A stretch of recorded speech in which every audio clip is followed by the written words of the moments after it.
Yo me voy a parar tantito, ¿sí?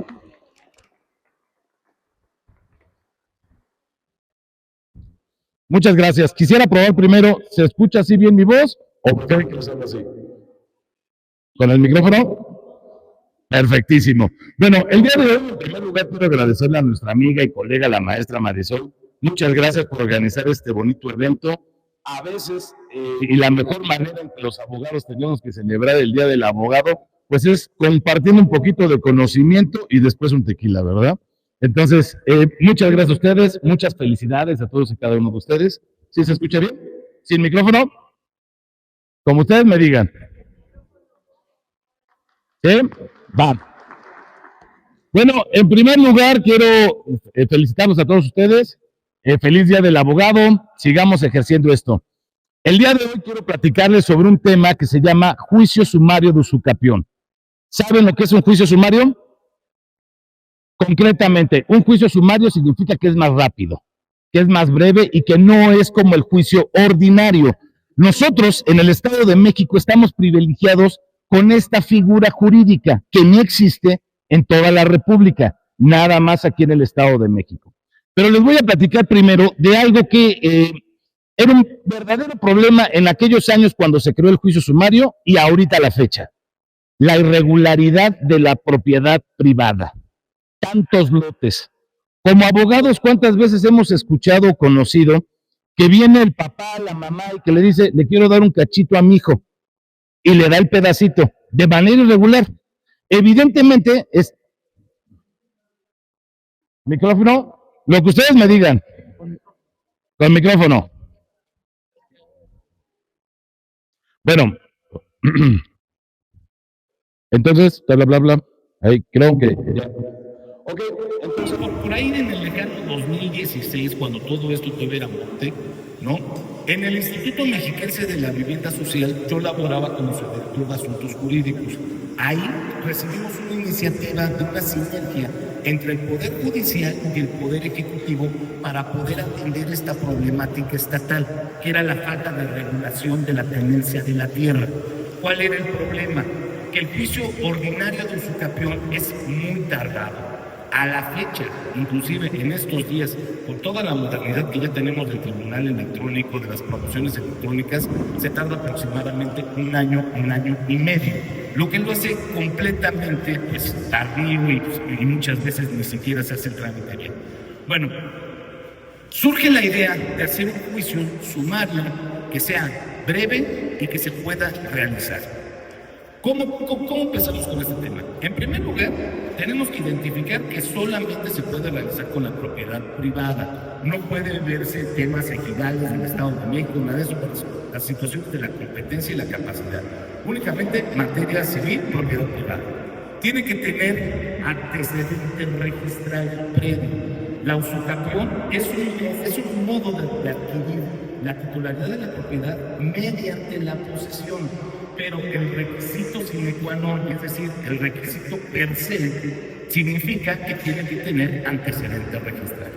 Y el propio código te lo establece. La demanda debe enderezarse directamente en contra de quien aparezca como titular registrado. La usucapión aquí va a funcionar exactamente igual que en el modelo ordinario. Es decir, tenemos nosotros que tener el animus domini, que eso quiere decir el dominio del dueño de la cosa, del bien inmueble. Tenemos que tener la propiedad de forma continua, pública, interrumpida, y la forma clave del juicio sumario, de buena fe. No puede proceder el juicio sumario con la mala fe. E incluso cuando tú metes tu demanda y al momento de contestarte la demanda, la persona que es el titular registrado quien te vendió se opone, se vuelve contencioso y se va a votar no ordinario. ¿Me explico? El juicio sumario de usucapión surge para poder combatir una verdadera necesidad que tenemos en el Estado de México, que es la irregularidad. Se va de la mano con el Instituto Mexiquense de la Vivienda Social, que ahora está presidido por nuestro paisano y amigo Alejandro Tenorio. El Instituto Mexiquense de la Vivienda Social es el organismo público descentralizado en el Estado de México que tiene a su cargo y comisión la regularización de la tenencia de la tierra. Pero cuando esta figura del juicio sumario se introduce en el Código de Procedimientos Civiles del Estado de México, pues evidentemente a todos los abogados nos da esta poderosa herramienta. ¿Por qué? Estamos hablando que ordinariamente ustedes como abogados más o menos estamos cobrando alrededor de los 45 y 60 mil pesos por un juicio de usucapión, aproximadamente, ¿no? A veces un poquito más si el asunto es muy complicado. Con este procedimiento, el abogado puede darle certeza jurídica patrimonial a la persona, a su cliente, con un juicio que dura 1 mes, 2 meses. Te tardas más, ahí le voy, te tardas más en inscribir la sentencia que en lo que sale. Ahora bien, vamos a empezar con los temas de la procedencia. 1. Ustedes, para poder aplicar un juicio sumario, necesitamos forzosamente cumplir los requisitos que vienen dentro del usucapión, todos. El Código Civil no va a cambiar nada en ninguna de las definiciones. Lo que va a cambiar va a ser el procedimiento. De entrada, en nuestro escrito inicial de demanda, nosotros tenemos que acompañar las pruebas que serán elementos constitutivos de nuestra acción intentada. Si tú no acreditas las pruebas en ese momento, si no las pones en tus hechos, si no van adjuntas, ya no lo puedes poner. ¿Me explico? Iniciar un procedimiento de juicio sumario de usucapión no significa que te van a dar la sentencia. Por eso es bien importante y clave saber qué tipo de elementos son constitutivos. Ahorita vamos a ver todos esos. Ahora bien, el juicio sumario para la procedencia va a tener 2 elementos de acuerdo al Código de Procedimientos. La primera, que sea un lote de terreno de 200 metros o menos, o que tenga un valor catastral o un valor del inmueble inferior a lo establecido por la fracción 40 del artículo 3 del Código Financiero del Estado de México, que al día de hoy son 571,000 pesos, más o menos. ¿Cuántos predios ustedes conocen de San Felipe que valen menos de 500,000 pesos de catastral? Muchísimos. Entonces, el campo de actuación que tienen aquí es importante, porque recuerden que yo les dije, requisito de procedencia, 200 metros o menos, o que tenga un valor menor a 571,000 pesos. Es decir, si ustedes meten un escrito inicial de demanda del juicio sumario de usucapión de 1 hectárea que catastralmente vale 180,000 pesos, el juicio va a ser procedente. ¿Sí nos quedó claro esta parte? Ajá, entonces el juicio va a ser procedente.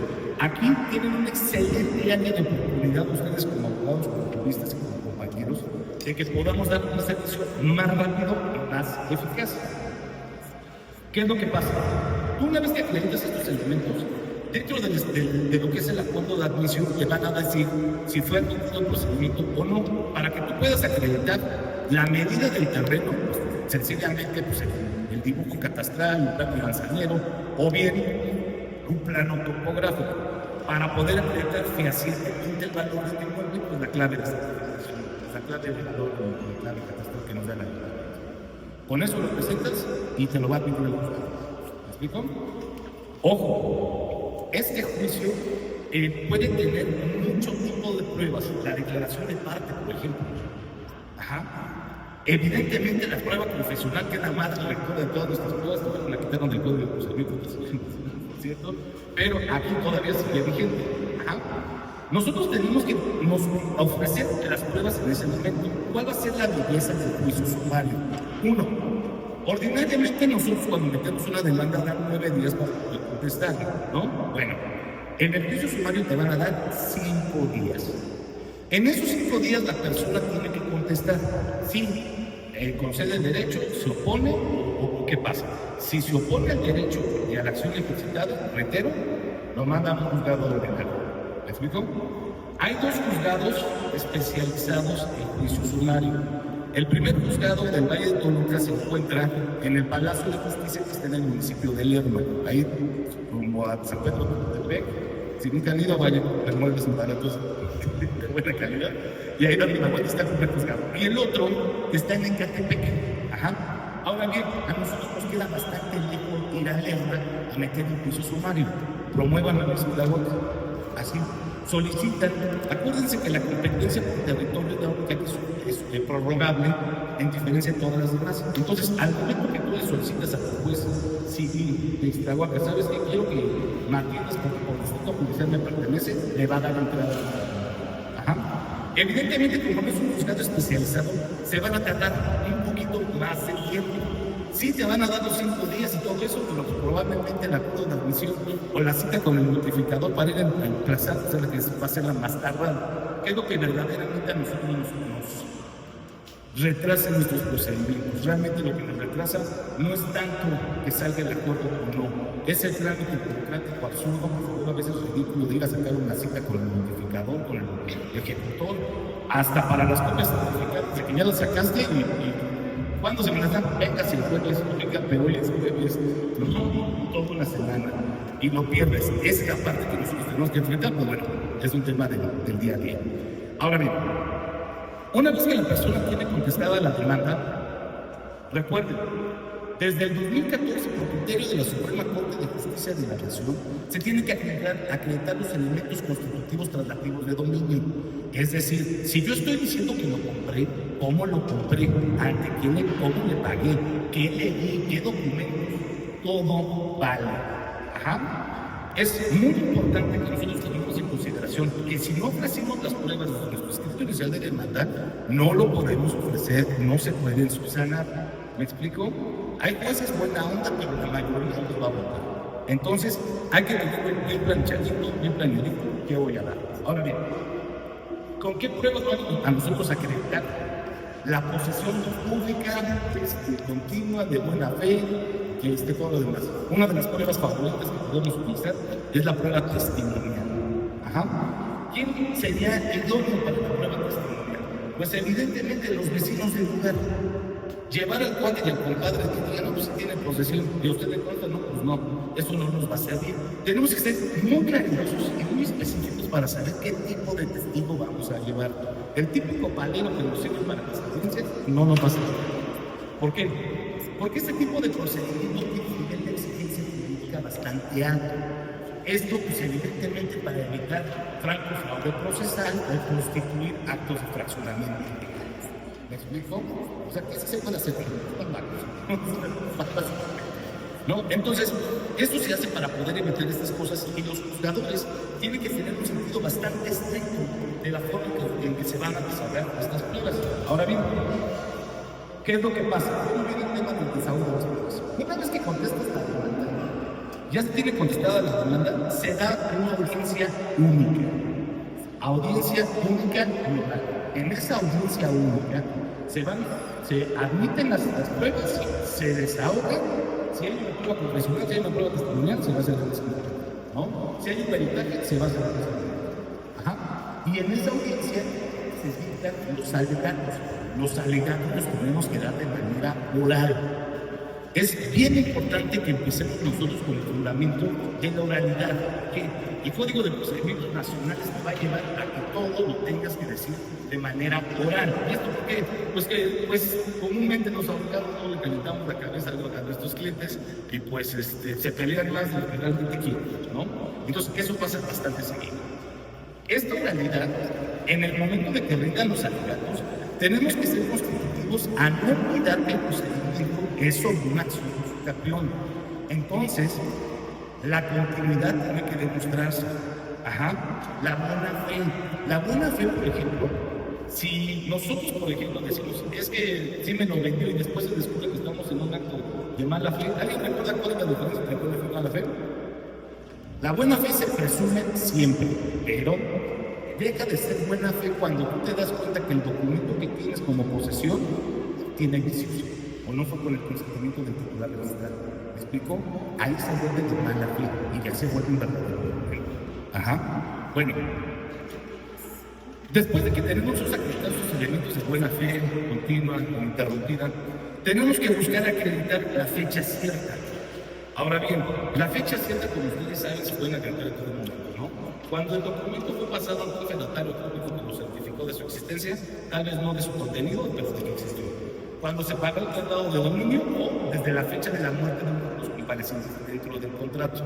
Ajá. Ok. Por criterio también de la Suprema Corte de Justicia, todas estas correspondencias las puedo compartir con todos. Por criterio de la Suprema Corte de Justicia, al momento de que existe la prueba confesional, donde los vendedores se reconocen mutuamente, o está la prueba de firma de reconocimiento de firma, se presume que podemos tener una fecha cierta. Evidentemente, todas las jurisprudencias de los legisladores pueden o no tomarlo en consideración. Al final del día es una interpretación judicial de alguien más. Pero es importante que lo tengamos ahí, porque si no tenemos los 3 elementos de fecha cierta que les dije hace un momento. Recuerden, la fecha cierta de un documento es, si fue certificado ante la fe de un notario público, la fecha cierta no va a ser la fecha que dice el documento. La fecha cierta va a ser en el momento que el notario público lo dio, o cuando se pagó el tratado de dominio, o con la fecha del acta de defunción de uno de los comparecientes. ¿Ok? Algo que es muy común al momento de desahogar las pruebas.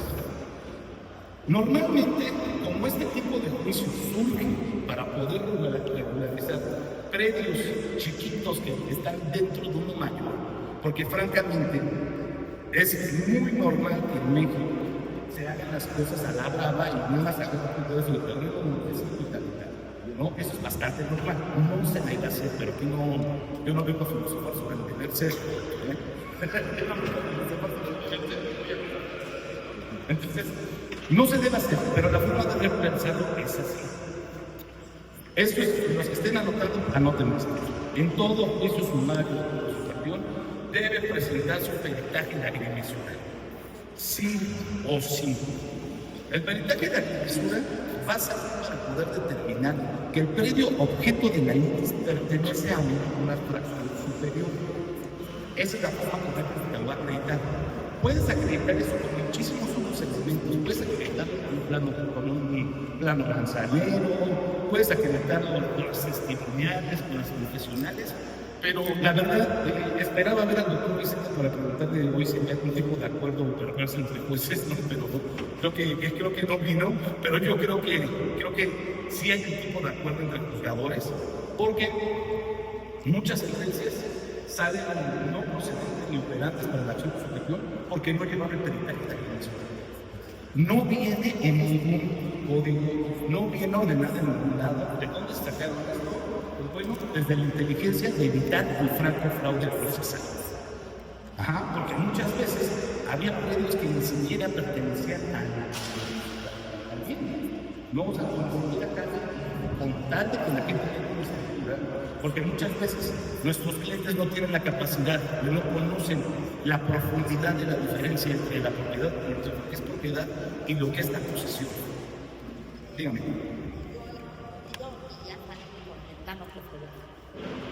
Aquí por aquí lo tenemos. Dice, yo he promovido juicios sumarios superior y ha salido por el plano topográfico. Debería salir con el plano topográfico o debería salir inclusive con el plano manzanero que nos dan en catastro. Pero evítense la amargura y mejor consíguense un peritaje en la agrimensura y lo presentan. Porque si no, créanme, es muy lamentable que tienes que solicitar una apelación y después de la apelación tienes que esperar 3, 4 meses más de un trámite que se supone que es muy ágil. Evidentemente todas las sentencias son impugnables. Todas las sentencias de juicio sumario, porque, pues bueno, le van a aplicar todos los recursos que ya conocemos, recursos de revocación de autos, la queja, la apelación, ¿no? Pero como tenemos el tiempo muy corto realmente en este tipo de procedimientos, que es sumario, como lo tenemos muy corto, pues realmente va a haber muy pocas actuaciones que vamos a poder apelar o impugnar. Por ejemplo, en la audiencia única, como es una audiencia oral, en ese acto se tiene que realizar. Y el tema es que si no tienes tú la gallardía para darte cuenta que te están haciendo una tontería o la ilegalidad, no vas a tener otro elemento para poder realizar.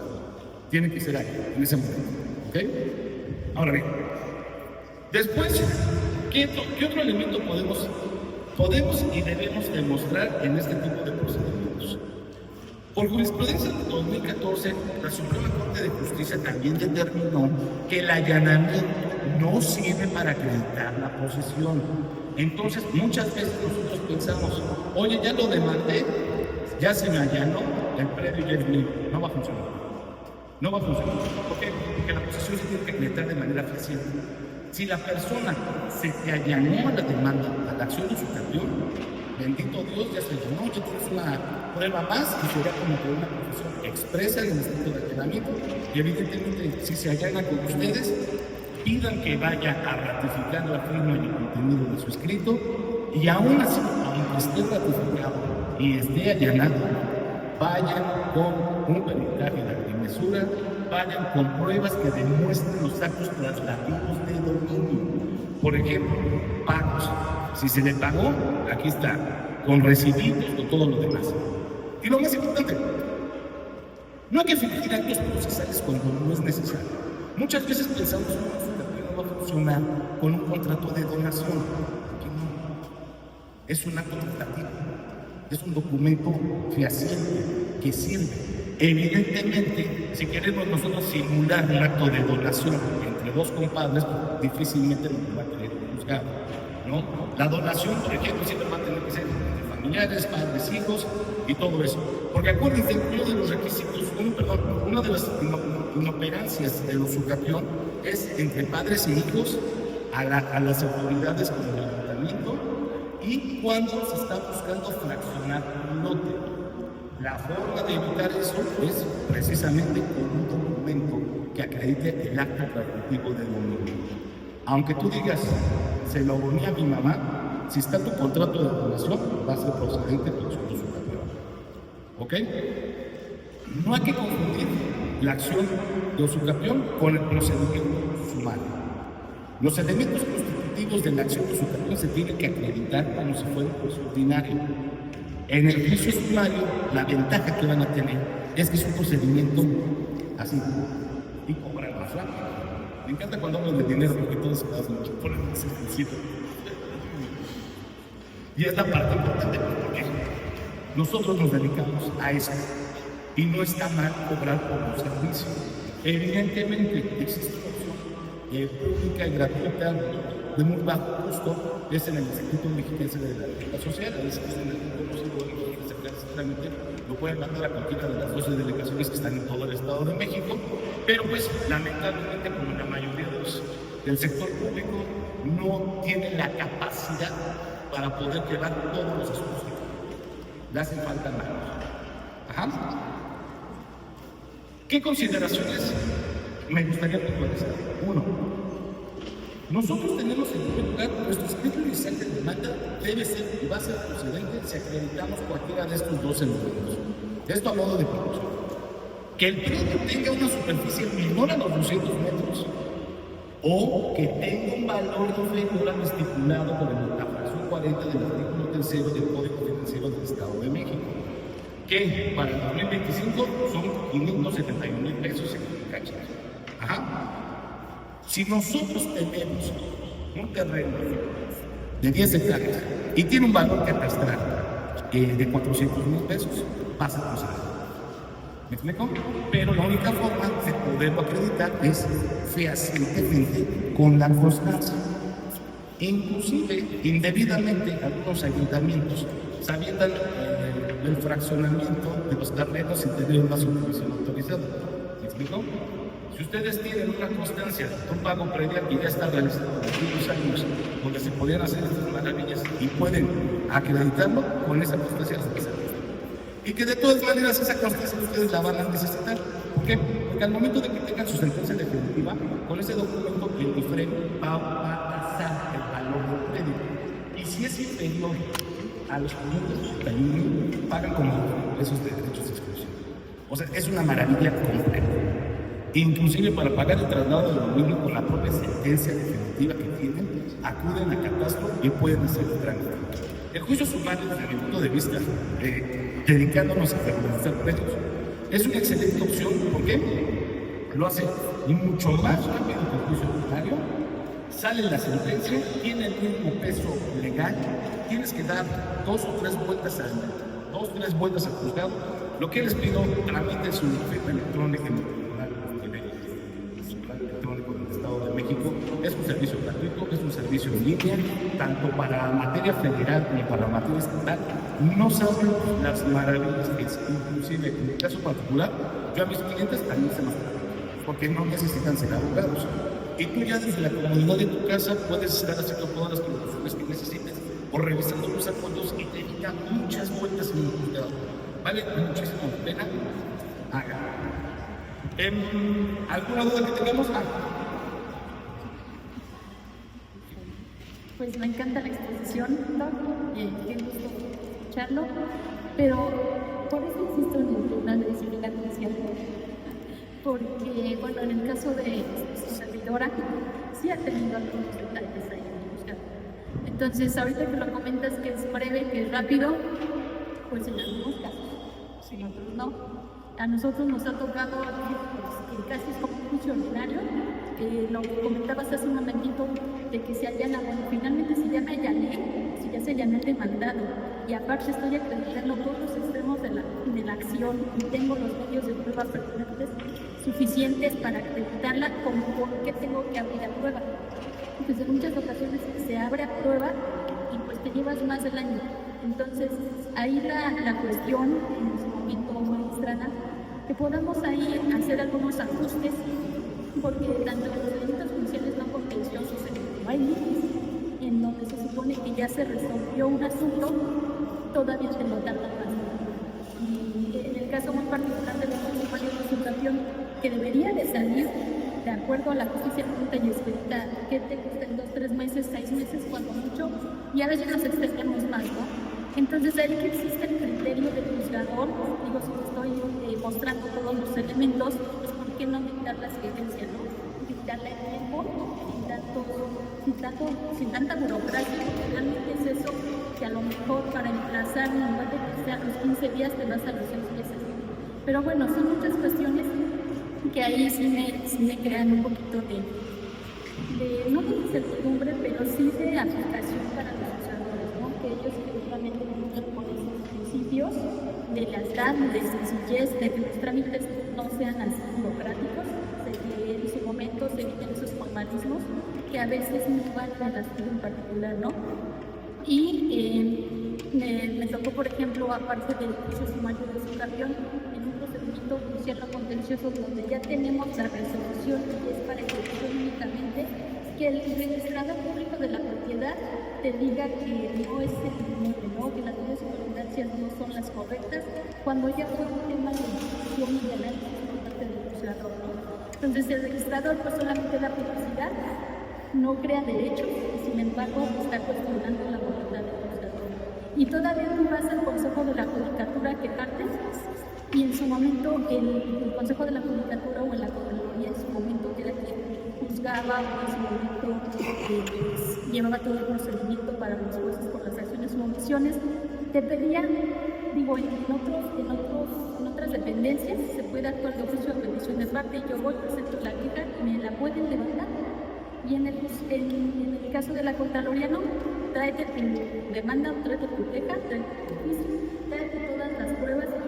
Y decía, bueno, finalmente le vas a requerir al juez pues, que te mande el expediente, ¿no? O sea, no hay necesidad de hacer otras copias certificadas, pues no, hay que llevar las copias certificadas para poder hacer la queja en caso de los jueces. Entonces son cuestiones que de verdad creo que no deberían de operar. Creo que si existe este procedimiento judicial extraordinario, si en su momento se llevó a cabo esta elección extraordinaria, pues esperamos que sea para bien, ¿no? Que exista verdaderamente un cambio y que en su momento podamos hacer algunas propuestas ahí con la disciplina judicial, pues para que los juzgadores que nos toquen en los diferentes procedimientos y procesos en cualquier materia, pues realmente nos apoyen, ¿no? Si estamos precisamente con la verdad de las cosas y si estamos llevando todos los medios de prueba, pues que decidan, resuelvan conforme al derecho, ¿no? Entonces, pues más aún, porque con las reformas del Código Nacional de Procedimientos Civiles, pues, exactamente, no aparece, pero si ahorita a lo mejor en los no contenciosos nos ponen trabas, ahora con los requisitos de la información de dominio, pues también van a ser más cuestiones que hay que analizar. Y sí, en su momento con el juicio sumario de Sustración, que pudiese ser efectivamente breve, porque si hay asuntos en donde no son breves. Pero pues muchísimas gracias por su intervención, está muy interesante, ¿verdad? Ya me tengo que callar, ya no entendí.